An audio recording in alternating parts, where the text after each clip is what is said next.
Hi everyone, thank you so much for tuning in today and welcome to the home of FIFA career mode hints, tips and news. If you are new to my channel, I would be eternally grateful if you could hit that subscribe button. If you're already a subscriber, welcome back and thanks for your continued support.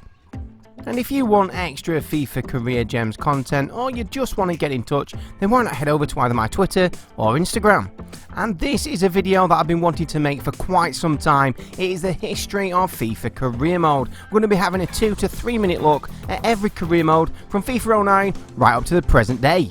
So let's start this journey by rewinding all the way back to FIFA 09. Now it wasn't called career mode back in FIFA 09, it was called manager mode. Upon setting up our manager mode, we could turn on and off player auto growth, where you earn experience points and assign them to your players. We can also set the ticket price. After that, we had the option to select our season sponsors. By achieving the season objective, we could get a cash reward. So once you've set up your preferences, it's then time to start your manager career mode.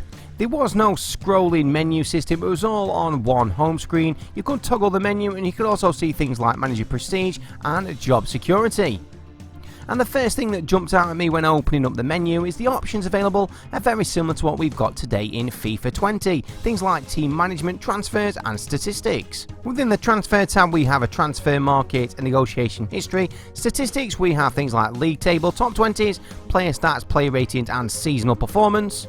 In the office we have the calendar, fixtures and results, player contracts, staff upgrades, scouting, sponsor details and manager history. So one feature that has definitely been removed from later editions of FIFA is staff upgrades, and in this menu we can set the ticket price to low, medium or high. We can also upgrade the coaching staff, we can also upgrade the head scout, negotiator and stadium manager. And yes, even though upgrading your staff could eat into your budget, it was definitely worthwhile if you were thinking of doing a long-term career mode. And another feature that has been removed from later editions of FIFA is the ability to search players by their overall rating.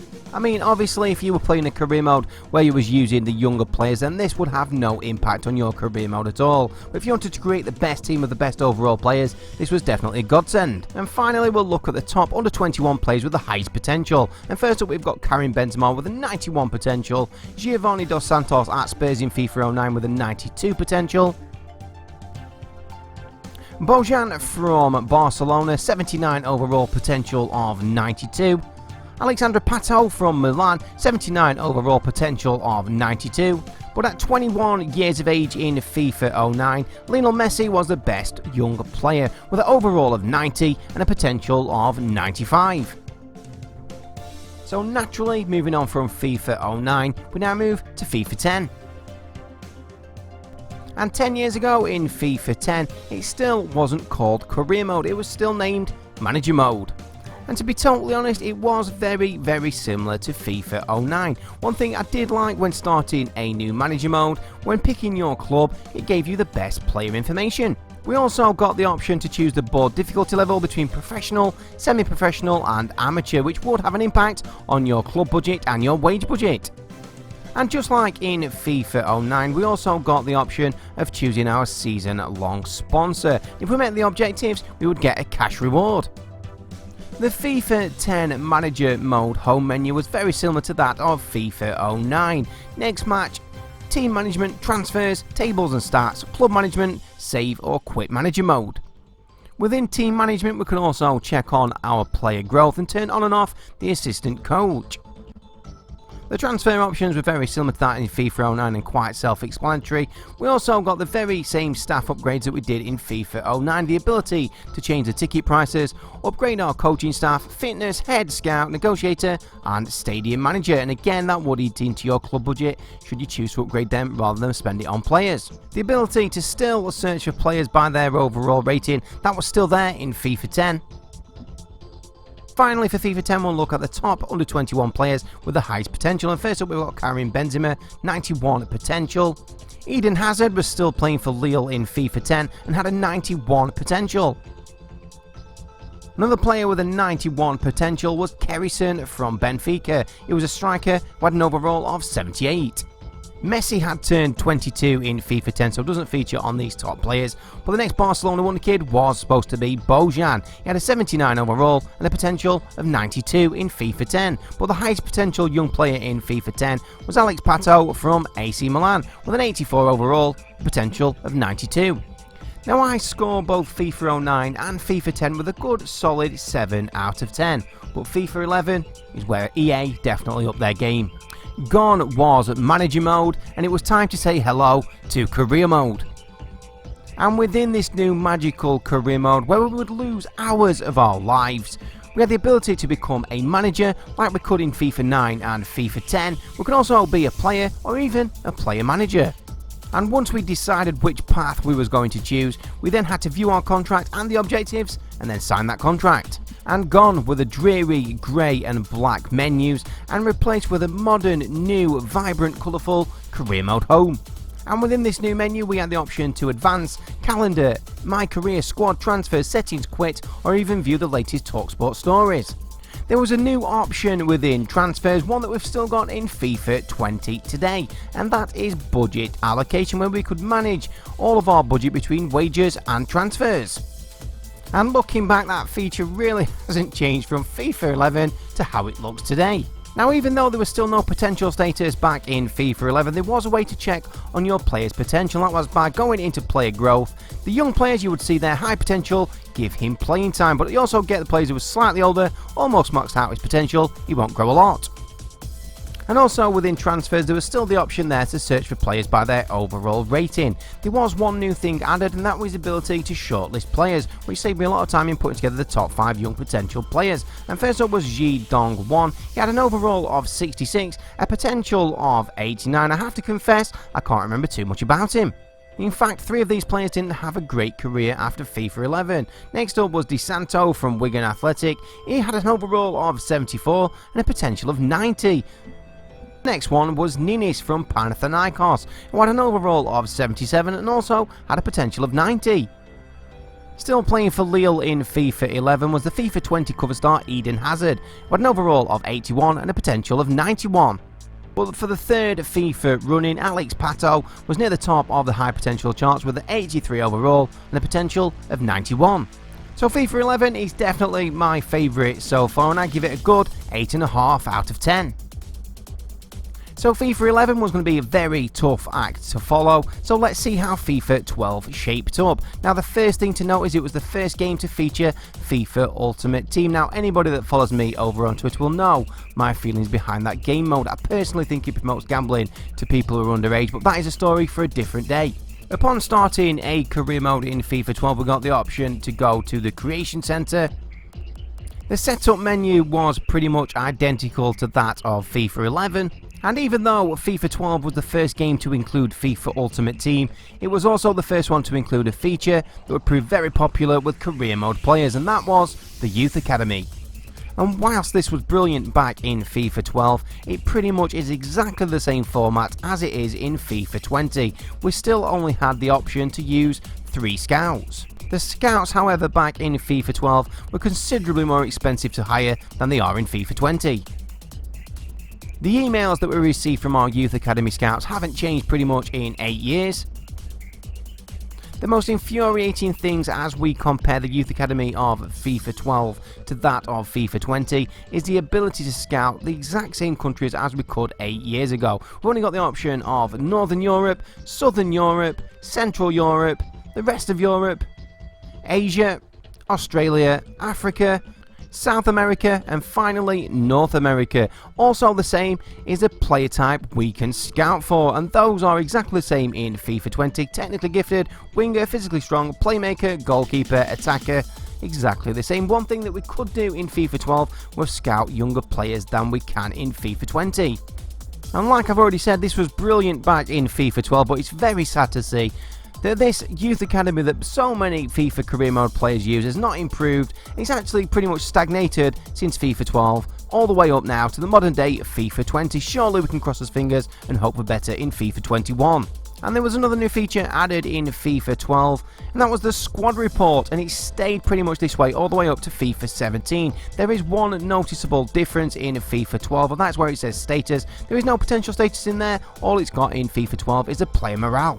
In FIFA 12, when searching for players in transfers, we could still search for players by their overall rating, and we could still shortlist players just like I've done with the top 5 young potential players. And first up we had Christian Eriksen of Ajax. He was 19 years of age in FIFA 12 and he had a 90 potential. Also with a 90 potential we had Jack Wilshere of Arsenal. He had an 82 overall and he was 19 years of age in FIFA 12. Next up we had Lucas Moura. Back in FIFA 12 he was still playing for Sao Paulo. He had an 82 overall and a potential of 90. The highest potential young player in FIFA 12 was Neymar. He had an overall of 84 and a potential of 91. In FIFA 12 he was 19 years of age. But for the 4th FIFA in a row, Alex Pato was also one of the top potential players. He had an 85 overall, a potential of 90, but in FIFA 12 he just turned 21 years of age. So I give FIFA 12 a good solid 8 out of 10. Let's see what FIFA 13 had in store. And this would be the last FIFA that I would own on the old gen console of PS3 before moving up to Xbox One and PS4 for next gen in FIFA 14. And again in FIFA 13 we had the option to download leagues from the Creation Center. The first thing of note is the player manager option was removed in FIFA 13. I was a massive fan of the menu system in FIFA 13, how clean and modern it looks, and it was also the first FIFA that included regular squad updates that you could download from the EA servers.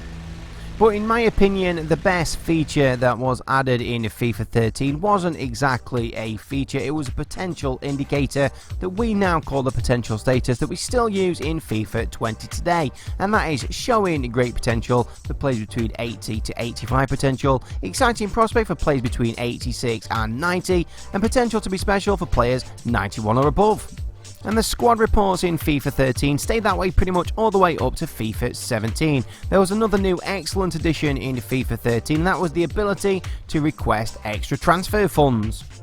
Now, as we've already mentioned during the FIFA 12 clips, the Youth Academy system was pretty much exactly the same as the previous FIFA, with pretty much just a new colour scheme and facelift like we've had every year since, the ability to scout the exact same countries and the exact same player types. In FIFA 13 we still had the ability to search for players by their overall rating. There was however a slight difference to the shortlist system. The shortlist of players appeared in a squad report. So the top players in FIFA 13 was Jack Wilshere. He had an overall of 82, was an exciting prospect, had a potential of 90. Lucas Moura was still playing at Sao Paulo. He was an exciting prospect, had a potential of 90. Neymar had potential to be special of 91 with an 85 overall, 20 years of age, still at Santos. Mario Götze, still of Borussia Dortmund in FIFA 12, 84 overall, potential to be special of 91. But the highest potential player in FIFA 13 now at Chelsea was Eden Hazard, 87 overall, potential to be special of 92. So again, I give FIFA 13 a good solid 8 out of 10, but as we move on to next gen consoles, surely that score is going to get higher. So the first thing to notice is a slick new menu design for FIFA 14. Upon starting a new career, we still had the option to be a manager or player. And upon starting a new manager career, we would then get an intro for the global transfer network, which is very similar to what we use today in FIFA 20. But back in FIFA 14, this was the big new feature, and this little intro explained it pretty well. They look in their different regions for players that match any of our search criteria. Once you receive the preliminary report from your scouts, you can browse the players that they found for you. The initial information gives you just a hint on the player's strengths, so if you're interested in finding more out about a player, you'll need to ask your staff to scout him further. So as well as the introduction of the global transfer network, we also got a new menu structure very similar to the one we still use today in FIFA 20, with tabs across the top for central, squad, transfers, office and season. So with the introduction of the global transfer network, gone was the ability to search for players by their overall rating, and that was replaced by the ability to set some very well detailed scout instructions. So the scout instruction system that was introduced back in FIFA 14 is very similar to the one we use in FIFA 20 today. The ability to search players by their position, their contract length, which is brilliant for anyone trying to sign a pre-contract player. For anyone who wanted to sign the Wonder Kids, you could also set the age range, or we can also focus on their attributes. So once you've set your pretty detailed scout instructions, it's then time to dispatch your scouts out to the leagues to find some players that you might want to bring into your squad in this career mode. A quick look at some of the top players in FIFA 14. First up we had Marquinhos with a potential of 89, Lucas Moura with a potential of 90, Götze had a potential of 92. But there was also a player in FIFA 14 that had a 90 potential who didn't really go on to fulfill that potential, and that was Zachariah Bakali of PSV. And as we mentioned back in FIFA 12, the Youth Academy system really hasn't changed too much at all, so it's pretty much business as usual, the same as FIFA 12 and FIFA 13 with Youth Academy in FIFA 14, the same countries to scout and still the same player types. But overall, I was pretty disappointed with FIFA 14, simply because the global transfer network didn't work well enough. It took an absolute age to get that final overall rating, sometimes up to 1.5 seasons. So for that reason, I only give FIFA 14 7 out of 10. However, with a slight tweak to the global transfer network, FIFA 15 was a much more successful offering than its predecessor. The initial menu options were very similar, the ability to choose either a manager or player career.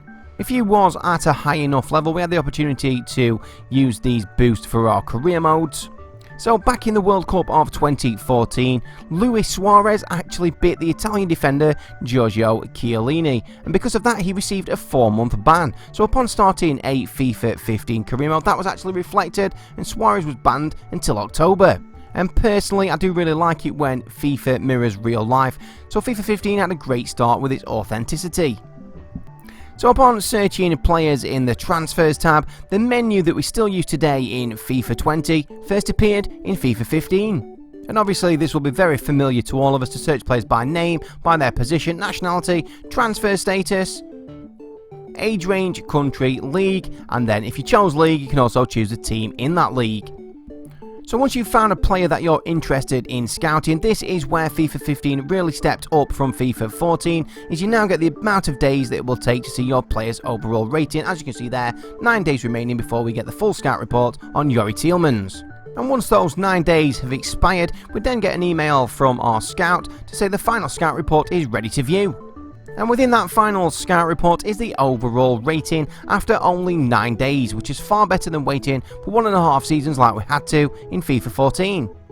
And the best young players in FIFA 15, firstly was Rafael Varane, 21 years of age, exciting prospect potential of 88.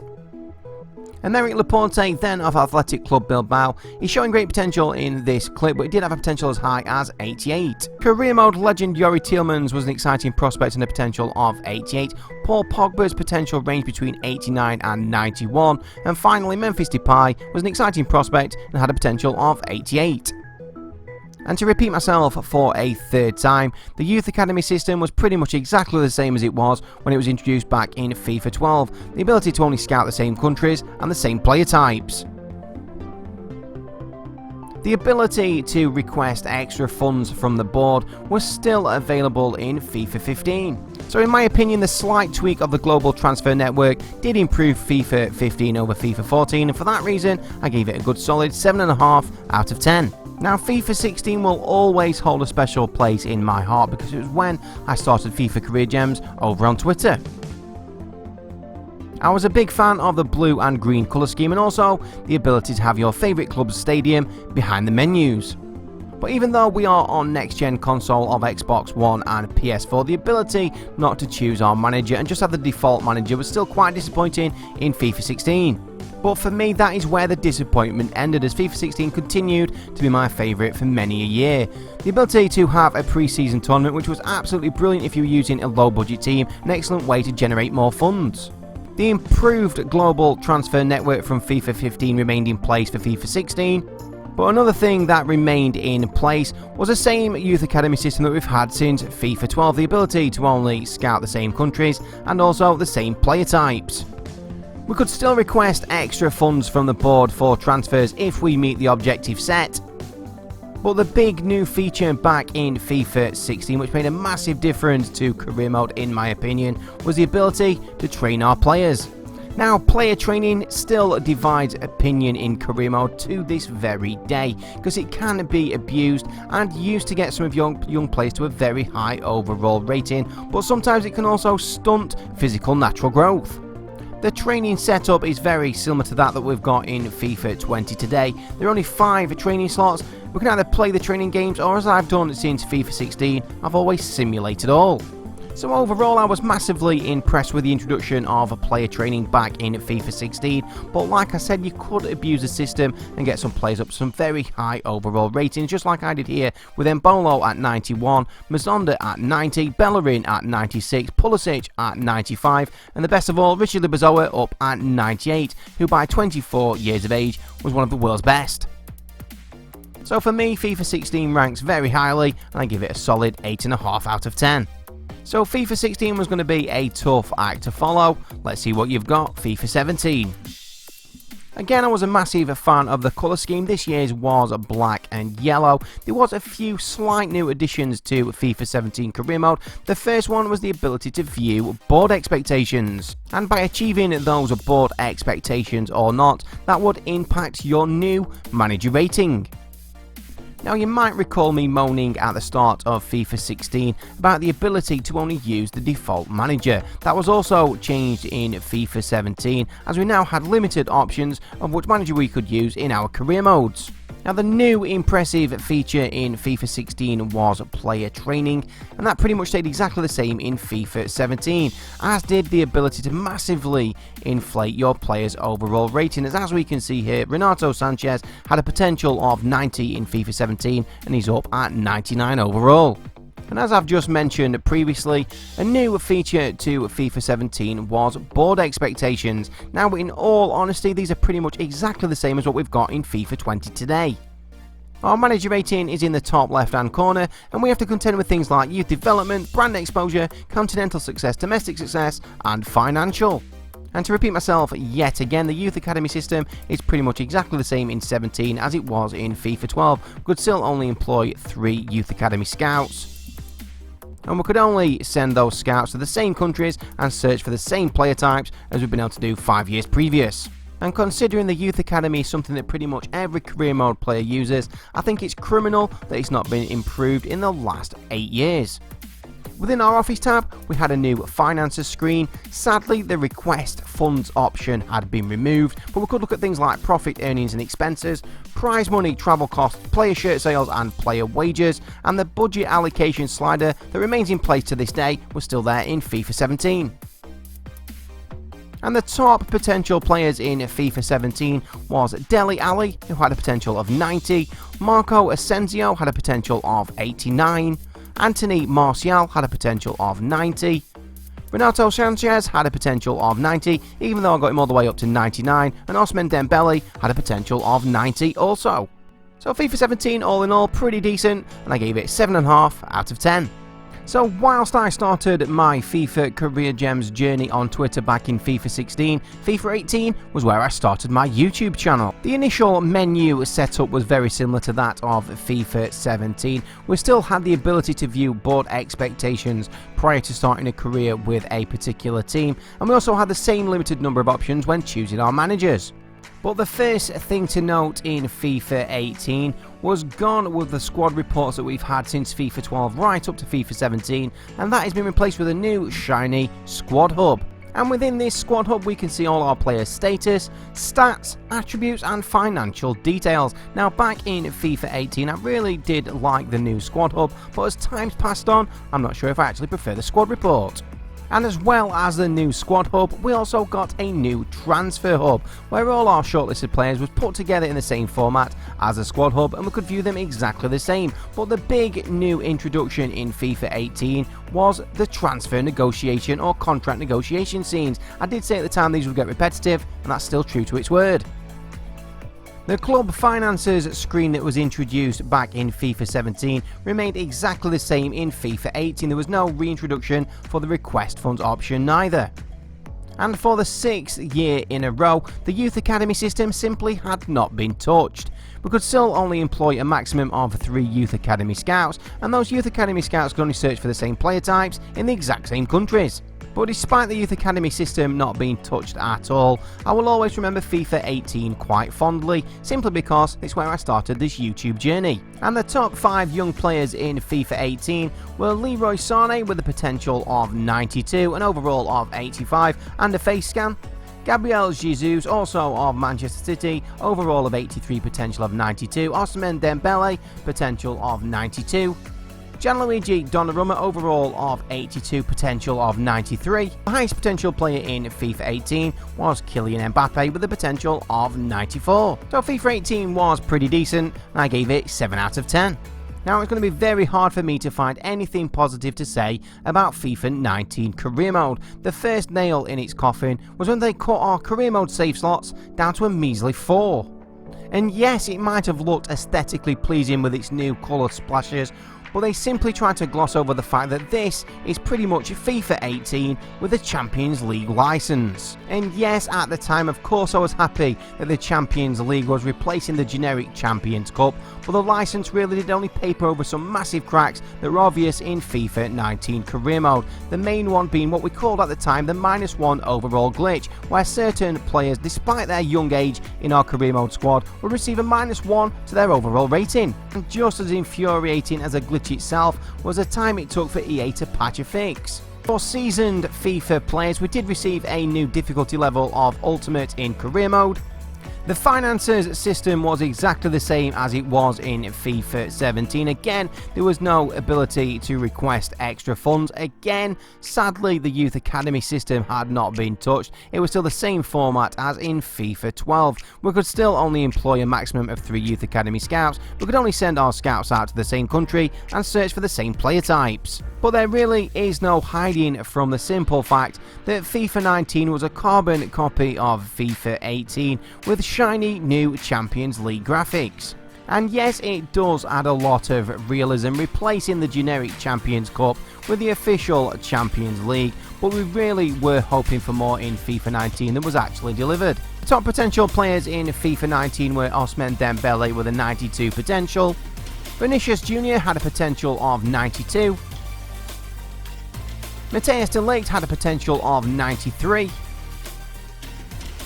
Gianluigi Donnarumma had a potential of 94, and again top of the charts was Kylian Mbappe with a potential of 95. So after 2 consistently good editions of FIFA in 17 and 18, 19 was a massive disappointment, and because of that I'm only giving it 6 out of 10. Now we all know there's massive faults as well in FIFA 20, but back at launch we were all quite excited. We were promised quite a few new features that, if worked, could make career mode in FIFA 20 a lot better than in FIFA 19. And the first new obvious feature was Select a Manager. For the first time ever, we could choose to be a female manager, but the big improvement in managers, in my opinion, was the option to customize your manager. You could change their face, complexion, hairstyle, facial hair, down to their clothes. There's been new things added along the way, including the now infamous rainbow tracksuit top. And I've been lucky enough to play every FIFA beta since FIFA 17, and FIFA 20 was by far the most impressive. But there is one thing we simply cannot get away from, and that is the fact that the Italian champion Juventus are no longer in FIFA. And that is because they signed exclusive rights to Pro Evolution Soccer, meaning Juventus in FIFA 20 is called Piemonte Calcio. Now when setting up a career mode, there was a new feature added that I utilise every single career mode, and that is the ability to toggle off international job offers. So as well as being able to customise our manager, we also now have the option to attend pre-match press conferences and post-match interviews. Now, do they start to feel repetitive very quickly? Yes, of course they do. Sometimes the questions don't even make much sense. They do remind me very much of the contract negotiations that were added back in FIFA 18, and I find myself skipping them most of the time anyway. But we need to remember this was another new feature added in FIFA 20 career mode. So that's manager customization added, that is post-match interviews and press conferences added, and the third new feature was player chat, which is a kind of WhatsApp type interaction between you and your players that can have a positive or negative impact on their morale. But the best new feature in FIFA 20 career mode was the introduction of dynamic potential, which basically means that the player's performance in a previous season could affect his potential in the following season. So we could go up from showing great potential to exciting prospect, or even better, from exciting prospect up to has potential to be special. And the top young players in FIFA 20 career mode: Vinicius Jr. has a potential of 92, Kai Havertz has a potential of 93, João Felix also has a potential of 93, Jadon Sancho has a potential of 94. But for the third year running, Kylian Mbappe is a top young player in FIFA with a potential of 95. So with all the new features added, I think it was a pretty brave attempt for FIFA 20, and I gave it 7.5 out of 10. So I really hope you enjoyed looking back at the history of career mode as much as I enjoyed making this video. So all that remains to say is thank you so much for watching. Please remember to tune into my channel next time for more FIFA 20 career mode content. But for today, it's FCG out.